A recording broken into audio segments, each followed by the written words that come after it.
Olá pessoal, sou a professora Rafaela Marques, sejam todos bem-vindos ao nosso curso. Bem, hoje nós vamos falar um pouquinho sobre criança e infância, ou seriam crianças e infâncias, devido aos vários fatores que atravessam esses dois conceitos tão importantes e fundamentais. Bem, por que nós precisamos saber um pouco mais da criança, da infância ou crianças e infâncias? São termos que hoje em dia são tratados no plural. Porque nós trabalhamos com elas, porque nós vivenciamos esse momento de alguma forma, porque nós já fomos crianças. E o fato de nós já termos sido crianças, muitas vezes acaba atrapalhando numa compreensão mais ampla, da infância e da criança.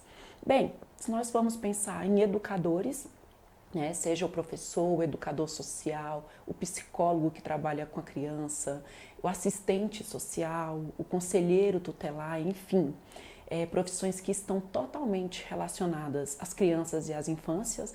Se nós formos pensar nesses profissionais, a importância deles compreenderem principalmente o quanto a criança é um ser ativo, o quanto a criança é agente, o quanto a criança tem desejos, o quanto a criança pensa por si própria. Então, esta é uma grande justificativa para que nós aprendamos um pouco mais sobre as infâncias e sobre as crianças.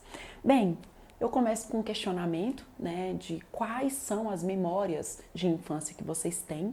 Trago aqui uma memória da minha infância, uma infância que, embora tenha se passado na cidade, mas foi uma infância mesmo de rua, de brincadeiras, do barro vermelho, aí eu tô próxima a um campo de futebol, uma infância com pouca roupa, que era a infância da década de 80, então as crianças andavam mesmo na rua e brincavam, as meninas somente de calcinha, os meninos somente de cueca. Era uma infância muito mais vivenciada na rua.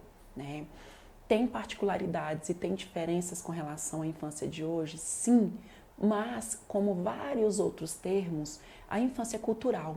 Então nós não podemos pensar que aquela época era muito melhor, ter essa nostalgia, que muitas vezes acaba até nos consumindo. Então essa é uma grande memória de infância que eu tenho, da brincadeira, do correr, da liberdade, e eu convido vocês também a pensarem nas memórias de infância que vocês têm. E por que a gente fala em memória de infância? Bem, trago para vocês um grande nome de hoje, nós vamos falar dele mais à frente novamente, que é o Manuel de Barros. O Manuel de Barros, embora seja um poeta, contribuiu muito com os estudos da infância, porque ele registrou de forma muito peculiar a sua própria infância. Então, em forma de literatura, Manuel de Barros nos traz vários aprendizados. E um desses aprendizados é dizer que a infância é um sentimento que não deveria ser esquecido ou abandonado, nunca, mas sim que deveria ser levado e praticado para o resto da vida, de tão importante que ela é. E qual é a importância de revisitar as nossas memórias, Primeiro, faz com que nos reencontremos. E por meio desse reencontro, oportuniza com que a gente repense as nossas práticas pedagógicas. Oportuniza com que nós repensemos até mesmo o rumo, o sentido que a gente dá às nossas próprias vidas. Recordar a infância também nos faz lembrar, gente, dos sabores, dos cheiros, nos faz lembrar dos momentos, nos faz lembrar dos banhos de chuva, nos faz lembrar da terra molhada, nos faz lembrar das brincadeiras infantis. Então, há sim uma importância e um significado em nós revisitarmos a infância. Bem, eu trago aqui o Cohan, Cohan também é um grande pensador da infância, e ele tem uma citação que é muito válida para esse momento, Então ele diz: o que é a infância? A pergunta ressoa sem parar. Será que conseguimos levar a interrogação até onde ela consiga de verdade fazer-nos nos interrogar? Será que nos perguntamos mesmo pela infância? Será que nós conseguimos saber mais sobre a infância? Como é a nossa relação com a infância? Será que algo infantil nos atravessa com essa pergunta? Então é interessante a gente pensar se realmente nós refletimos acerca da infância, mas uma reflexão um pouco mais profunda, né? De que forma isso nos atravessa? E aí eu pergunto o que é a infância, ou o que são as infâncias, devido à multiplicidade de fatores que perpassam, né, esse tempo social tão significativo.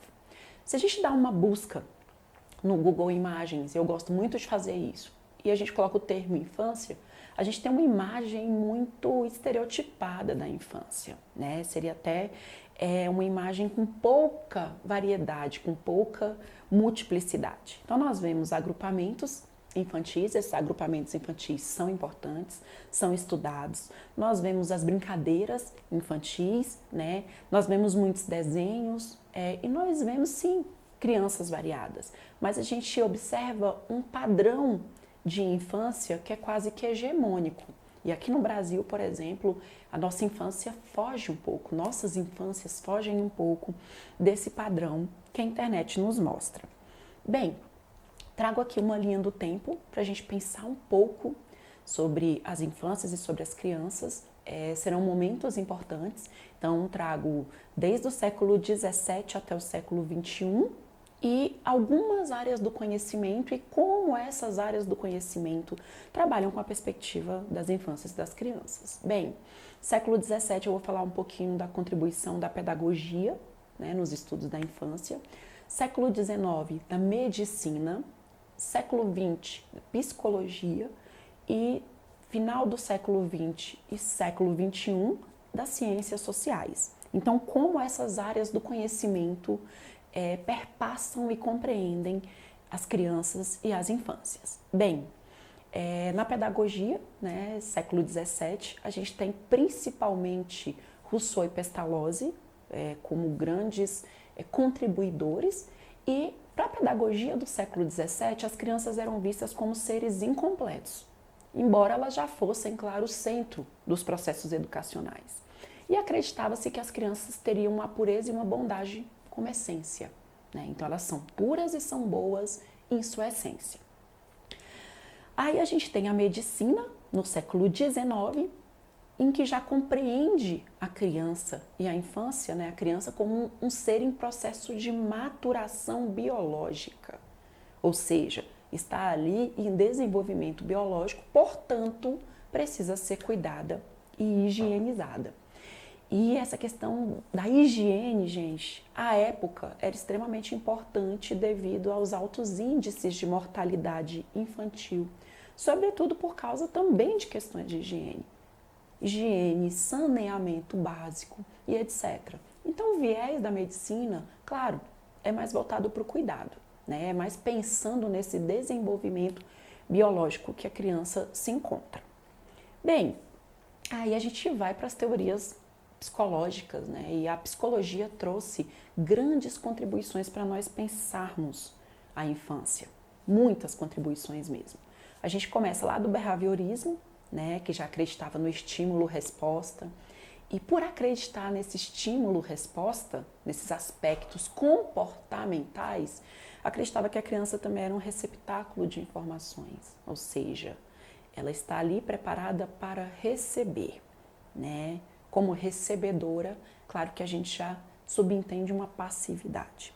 Temos também as teorias psicanalistas, sobretudo com Freud, né, que já fala dos aspectos psicossexuais da criança, né, as fases do desenvolvimento, né, começa a se compreender a fase oral, que é o início da vida, o levar tudo à boca, e também a questão de que a criança tem uma busca de satisfação do seu prazer, né? Um sujeito desejante. Então, também foi extremamente importante. E aí, a gente tem as teorias cognitivistas da psicologia, com Piaget e Vygotsky, né? Dois gênios que colaboraram muito para o desenvolvimento da compreensão de como a criança principalmente aprende, né? O desejo desses dois pensadores era análise mesmo de como a criança aprende. Eles passaram, Piaget, por exemplo, passou a vida inteira estudando isso, utilizando os filhos inicialmente como laboratório. Bem, Piaget nos traz a questão da equilibração, a assimilação e a acomodação, que são pontos essenciais para a aprendizagem, as etapas do desenvolvimento, né, infantil, que é uma grande contribuição, e para Piaget a criança é vista na perspectiva da temporalidade. Esses estágios de desenvolvimento nós vamos ver que são datados, né, datados no sentido de idade. Vygotsky já contribui muito com as funções psicológicas elementares e superiores, que nós vamos ver também já já, e com a zona de desenvolvimento proximal e a mediação, que é um ponto essencial, principalmente para a nossa atuação enquanto profissional da educação, que é aquele inteirinho que eu sei que a criança vai conseguir aprender. E Vygotsky, claro, era da perspectiva do sujeito histórico-cultural, então acreditava muito nas crianças em interação, seja com outras crianças, seja com adultos.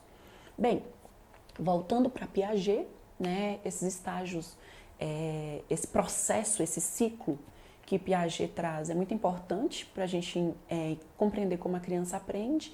E aí seria basicamente a assimilação, que era escolher os elementos do contexto e trazê-los para si, ou seja, quando eu vou aprender algo, a primeira coisa que eu tenho é um objeto do conhecimento. Né? E Piaget ainda dizia para a gente, a criança aprende interação com um objeto do conhecimento que pode ser qualquer coisa que ela queira aprender. Pode ser um objeto, pode ser um conteúdo, pode ser um conceito. E aí a gente tem a equilibração, que é a busca de um equilíbrio após a acomodação. Né? Então o que acontece? Eu assimilo, eu equilibro, eu acomodo. Eu busco algo novo para aprender, o meu cérebro vai dar ali uma desestabilizada, ou seja, ele vai desequilibrar um pouco porque é um conhecimento novo. Eu associo esse conhecimento novo aos conhecimentos que eu já tenho sobre esse assunto e aí há uma organização mental, há uma modificação da organização mental, né? E com essa busca desse equilíbrio eu posso aprender novamente, tá? Bem, Piaget também traz os estágios de desenvolvimento cognitivos, né, que são extremamente importantes. Então a gente tem um sensório motor, que é do 0 aos 2 anos, né, e aí é quando a criança conhece o mundo por meio dos sentidos, é quando o toque é importante, é quando a própria boca é muito importante para que ela conheça ao seu redor. Né? Temos o pensamento pré-operatório, que é de 2 a 6 anos, que aí a criança já começa a utilizar símbolos, palavras, números para representar os aspectos do mundo à sua volta. Temos o pensamento operatório concreto, de 7 a 11 anos, que a criança já começa a aplicar operações lógicas e as experiências dela ainda estão centradas no aqui e agora, né? Mas ali ela já começa, o início da verificação das operações mentais e o pensamento operatório formal, que é da adolescência em diante, em que a criança já consegue fazer uso do seu pensamento abstrato, ela já consegue abstrair as coisas, ela já consegue especular sobre situações hipotéticas, ela já começa a trabalhar o raciocínio dedutivo, uma fase muito importante para o planejamento e para a imaginação. Bem, de Vygotsky, eu trago aqui para vocês as funções psicológicas e é muito importante que ele diz que a criança nasce com as funções psicológicas elementares, ou seja, aquelas naturais, que são a memória, a audição, a percepção, a emoção, a visão. Então, são questões naturais. E aí, gente, o aprendizado vai ocorrer a partir do desenvolvimento das funções psicológicas culturais, né? Que a gente também pode chamar de funções psicológicas superiores. E que funções são essas? A consciência, a cognição, a imaginação, a reflexão, o pensamento. Então, a importância de se desenvolver essas funções na criança. E aí, essa é uma representação muito interessante que eu encontrei sobre a zona de desenvolvimento proximal, né, da Universidade Federal de Santa Maria, e ilustra muito bem, né, essa questão da ponte. A gente tem o saber atual, que está aqui do lado de cada ponte. Esse saber atual é o que a criança consegue fazer sozinha, então é a zona de desenvolvimento real, que a gente chama. E lá do outro lado da ponte, na árvore, a gente tem o saber a ser alcançado, que seria a zona de desenvolvimento potencial. aonde acontece a mediação do professor, onde a gente precisa atuar, ou de alguém mais experiente, né? E mais experiente não é mais velha, que saiba mais sobre aquele assunto do que a criança. Essa mediação deve ocorrer exatamente na zona de desenvolvimento proximal, que seria a própria ponte. Ou seja, entre o que a criança sabe e o que a criança pode aprender. O professor faz a mediação ali no meio, tá? E é isso que a gente chama de zona de desenvolvimento proximal, é essa mediação que o professor deve fazer. Por isso a gente sempre faz um levantamento de conhecimentos prévios em sala. Por isso é tão importante considerar a bagagem que o estudante traz, porque só aí a gente pode fazer essa mediação de uma forma mais eficiente. Bem, e aí a gente tem as ciências sociais, né? Que são extremamente importantes para a compreensão da infância. É um estudo atual, tá? E a gente tem como representantes o Prodi e o Manuel Sarmento. Temos outros, mas eu trago esses dois para a nossa conversa. Bem, para as ciências sociais, gente, os conceitos relacionados a infâncias e crianças, e vem muito dessa evolução a gente tratar de crianças e infâncias, são conceitos estáveis, ambíguos, ambivalentes e difíceis de normatizar. Porque não é fácil a gente normatizar o ser humano, né? Para as ciências sociais, a infância é uma construção social, por isso ela é tão plural, porque muitos fatores atravessam a infância. Fatores de ordem econômica, de ordem cultural, de fatores étnicos, fatores relacionados ao gênero. Para as ciências sociais, as crianças são seres ativos, agentes sociais e construtoras de seus mundos sociais. E aí a gente pensa, né? Piaget, que é o pai do construtivismo, já salientava isso anteriormente, quando ele dizia que a criança consegue aprender muitas vezes sozinha. O professor faz uma mediação ali, gente, que transforma tudo isso de uma forma muito mais eficiente, né? Mas o construtivismo, a base do construtivismo é a construção do seu conhecimento, a partir de, claro, da interação com o objeto do conhecimento. As ciências sociais vêm, então, aprimorar esses conceitos. E aí, claro, a gente tem que lembrar, gente, das mudanças sociais das concepções de criança e infância, né? Do quanto mudou a concepção de criança desde a Idade Média, em que ela era vista como um adulto em miniatura, né? Até nós chegarmos ali por volta dos séculos 17 e 18, com a Revolução Industrial, a ascensão da burguesia, a reorganização das famílias, que começaram a dar à criança um papel determinante em suas vidas sociais. E, claro, com o advento da escola, né, que teve como ponto muito positivo a retirada das crianças do trabalho infantil, que à época era normalizado.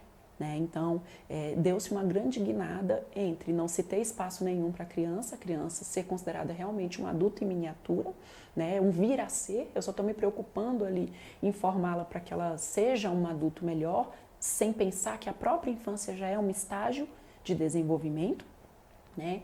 E passou-se para uma atenção um pouco maior. Ainda não era o suficiente, mas pelo menos com a reorganização das famílias, as crianças foram para a escola e começou a se pensar em áreas do conhecimento voltadas para a criança, em artefatos infantis como brinquedos e livros voltados para a criança. Tá? E aí, trago Manuel de Barros de novo, né, sobre pesquisar com ou sobre crianças, o que é bem diferente. Né? Quando eu pesquiso com crianças, as crianças estão completamente envolvidas na minha pesquisa. Eu ouço essas crianças, eu deixo elas falarem, elas são ativas. Quando eu pesquiso sobre crianças, muitas vezes eu pesquiso o que falam sobre elas. Como elas são sujeitos sociais, elas precisam ter voz. E aí, Manuel de Barros diz que acho que o quintal onde a gente brincou é maior do que a cidade. A gente só descobre isso depois de grande. A gente descobre que o tamanho das coisas há que ser medido pela intimidade que temos com essas coisas. Há de ser como acontece com o amor. Assim, as pedrinhas do nosso quintal são sempre maiores do que as outras pedras do mundo, justo pelo motivo da intimidade. Mas o que eu queria dizer sobre o nosso quintal é outra coisa. Aquilo que a Pombada, remanescente de escravos do Recife, nos contava. Pombada contava aos meninos de Corumbá sobre achadouros, que eram buracos que os holandeses, na fuga apressada do Brasil, faziam nos seus quintais para esconder suas moedas de ouro dentro de grandes baús de couro. Os baús ficavam cheios de moeda dentro daqueles buracos. Mas eu estava a pensar em achadouros de infâncias. Se a gente cavar um buraco ao pé da goiabeira do quintal, lá estará um guri ensaiando subir na goiabeira. Se a gente cavar um buraco ao pé do galinheiro, lá estará um guri tentando agarrar no rabo de uma lagartixa. Sou hoje um caçador de achadouros de infância. Vou meio dementada e inchada às costas a cavar no meu quintal vestígios dos meninos que fomos. Então, como pensadores da infância, como trabalhadores com crianças, né, nós temos que ser achadouros de crianças. Muito obrigada, pessoal!